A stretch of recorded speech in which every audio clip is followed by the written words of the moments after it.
నాకు ఇట్లా ముఖం లేచి సాయంత్రం పొద్దుగల లేచి పని చేసుకొని ముఖం కడుక్కోగానే పచ్చవాతం వచ్చింది. ఇట్లా పడిపోయినా, కడుక్కుంటానే పడిపోయినా. పడిపోయినాక చల్లగా వచ్చింది. ఈ పక్క బో పైపు, బో చేతి అన్నం తిని చేతి వచ్చింది. వచ్చినాక మా వాళ్ళు ఆటో తీసుకొని హాస్పిటల్లో తీసుకొచ్చినాక సార్ దగ్గరికి వచ్చినాక ట్రీట్మెంట్ ఇచ్చిండు. మంచిగా అయినా, మంచిగా నెల 15 రోజులు లేచి నడిచిన.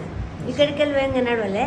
పోయినాక ఆ మందుతో కొంచెం నెల రోజులు 15 రోజుల వరకు మంచిగా అయినా. 4 రోజుల వరకు అయితే కొంచెం లేచిన నాకు నేను ఈ హాస్పిటల్కి వచ్చినాక నడుస్తాను.